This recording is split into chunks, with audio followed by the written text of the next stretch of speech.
Como são felizes aqueles que têm suas transgressões perdoadas, cujos pecados são apagados. Como é feliz aquele a quem o Senhor não atribui culpa. É o que está escrito lá em Romanos, capítulo 4, versos 7 e 8. Uma das maiores barreiras que temos no nosso relacionamento com Deus se chama culpa. A gente cresce com medo, com culpa.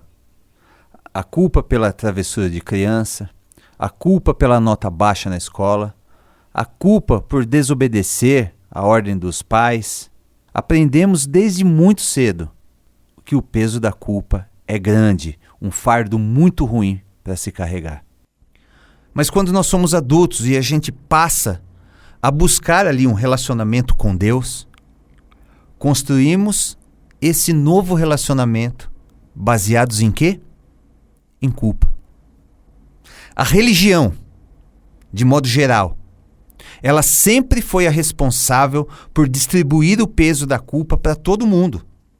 Porque existe uma culpa que aprisiona, uma culpa que paralisa, que nos torna escravos de um sistema, onde a culpa é justamente a força que gira o motor desse sistema.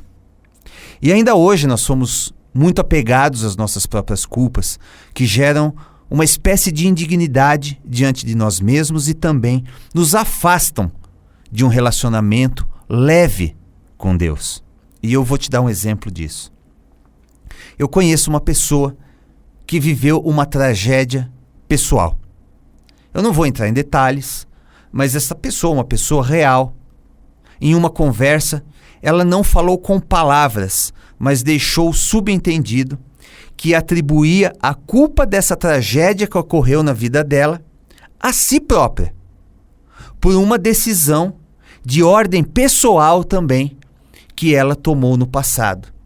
Ou seja, algo que eu fiz no passado fez com que esta tragédia alcançasse minha vida anos depois, como se fosse uma espécie de castigo de Deus.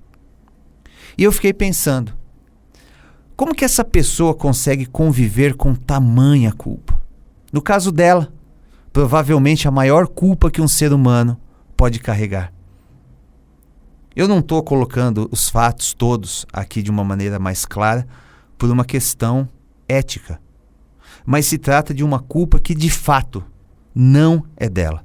Mas ela se atribui essa culpa que é insustentável para qualquer ser humano, por conta justamente da natureza da tragédia que ela viveu. E o fato é que nós sempre achamos que quando algo dá errado, precisamos descobrir quem é o culpado. Esse é um costume de muitos dos seres humanos, muitas das pessoas com as quais nós convivemos. Mas o fato é que quando algo dá errado, a gente não precisa descobrir quem é o culpado. O que a gente precisa descobrir é como continuar apesar do que deu errado. Eu aprendi uma vez que diante de algo que não saiu como planejado, como acontece o tempo todo nas nossas vidas, existem dois tipos de pessoas. As que procuram culpados, e essas ficam presas ao erro e fadadas a repetir o passado. E existem as pessoas que procuram soluções. Estas são aquelas que estão comprometidas a não errar mais no futuro. E aí eu te pergunto, quem você quer ser? Lá no livro de Jó, capítulo 42, verso 5, diz assim: Antes eu te conhecia só por ouvir falar, mas agora eu te vejo com os meus próprios olhos. Aqui, uma fala de Jó, após ele ter vivido toda aquela tragédia pessoal na vida dele, onde ele perdeu os filhos, onde ele perdeu tudo que ele tinha, perdeu a saúde. E aqui, Jó está confessando algo que é muito importante para a nossa vida. Quando nós conhecemos a Deus através dos olhos de outras pessoas, quando nos relacionamos com Deus pelas lentes da religião, a gente não entra de fato na revelação de quem Deus é. E a gente corre o risco de cair nessa roda viva chamada culpa. E de fato, nós temos uma necessidade, a gente tem essa necessidade até cultural e também por herança religiosa, de atribuir sempre a culpa a alguém. Se existe uma culpa aqui, ela tem que ter um dono. Se alguma coisa aconteceu, alguém tem que ser o culpado. E geralmente pensamos assim: eu trouxe essa tragédia para a minha vida por culpa dos meus atos. Exatamente como essa pessoa que eu conheço, que eu citei anteriormente. Se eu não trouxe essa tragédia sobre mim por causa do que eu fiz, então ela veio sem motivo? Você poderia perguntar. Se ela veio sem motivo, então Deus é o culpado que permitiu que isso acontecesse. E fica esse dilema na cabeça das pessoas. Se eu não trouxe a tragédia sobre mim por causa do que eu fiz, será que ela veio sem motivo? Não, sem motivo ela não pode ter vindo. Então Deus trouxe essa tragédia para mim. Então Deus é o culpado da minha tragédia, que permitiu que isso acontecesse? Só que na maioria das vezes isso gera um peso de culpa ainda maior. Pelo simples fato que na maioria das vezes nos falta coragem para culpar a Deus. Quem, em sã consciência, em seu estado normal, vai jogar a culpa em Deus? Então, por um mecanismo de defesa da nossa própria mente, inconscientemente, nós pegamos a culpa para nós. Nós assumimos a culpa do que aconteceu para não culpar a Deus e também pelo motivo de que se existe uma culpa, alguém tem que ser o dono. Só que de fato, na realidade, nós não temos culpa por tudo que acontece. E Deus também não tem culpa de tudo que acontece. Aí você me perguntaria, mas então, de quem é a culpa?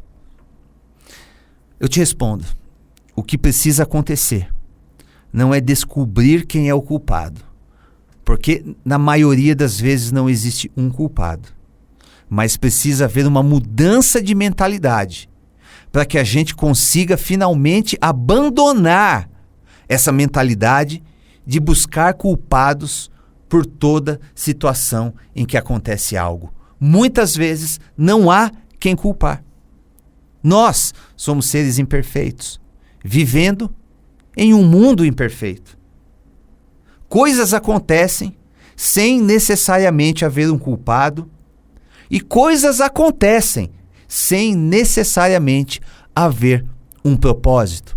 Não quero entrar nesse campo agora, mas as pessoas também têm o costume, a mania de dizer, se isso aconteceu, é porque existe um propósito. E não, nem sempre existe um propósito.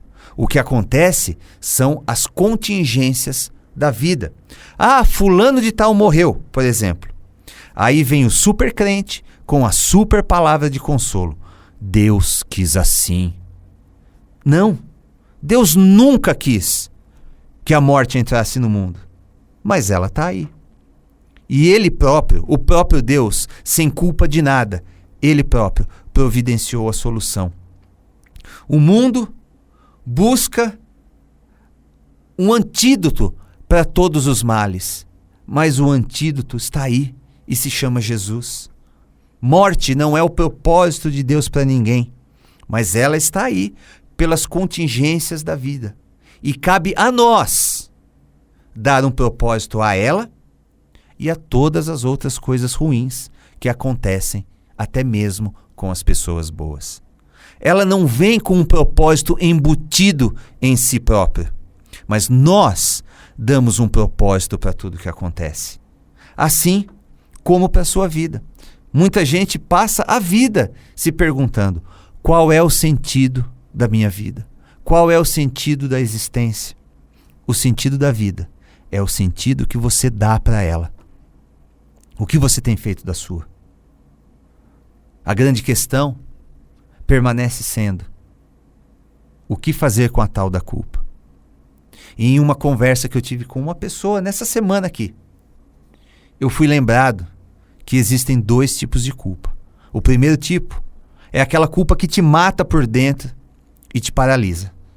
E o segundo tipo é a culpa que traz consigo mudança, que gera conscientização e mobilização para sair daquele lugar.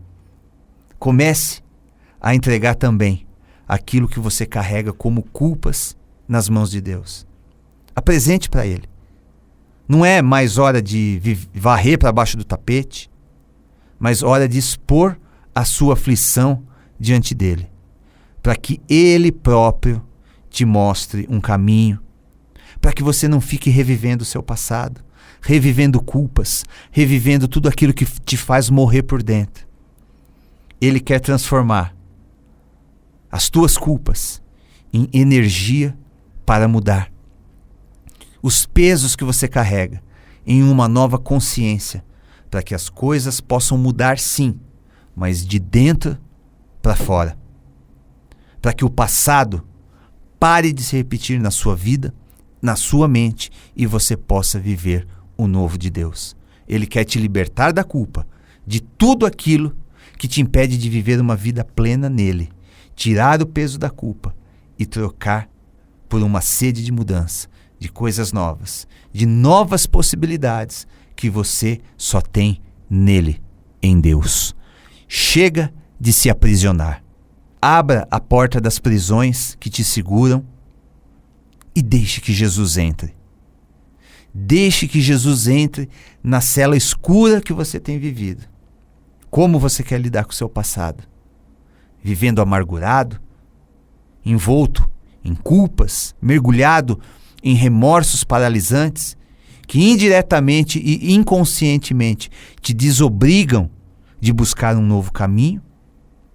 Ou você quer finalmente se tornar o protagonista da sua própria história, tendo Jesus junto de você, tomando a direção da sua vida, para que Ele possa te guiar até um novo destino?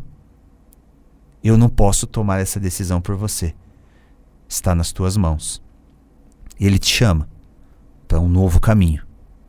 Ouça a voz dele e, como ovelha do seu rebanho, escolha caminhar ao lado do bom pastor Jesus, que te tira do domínio da culpa e te conduz a pastos verdejantes, águas tranquilas que refrigeram o seu interior. E eu sou Alexis Bortoloso. Todas as terças-feiras nós temos um encontro aqui com um novo episódio do podcast Estação de Luz, que você pode acompanhar também pelas principais plataformas de música e agregadores de podcast. Se esse papo te fez bem, eu peço que você deixe um like, deixe também o seu comentário, se inscreva no canal e compartilhe com alguém que precise ouvir essa palavra. Você pode me encontrar também no Facebook e no Instagram, @AlexisBortoloso, onde escrevo semanalmente sobre diversos assuntos, incluindo teologia, espiritualidade, psicanálise, filosofia e outros temas que nos fazem crescer como seres humanos. Um grande abraço e até a próxima.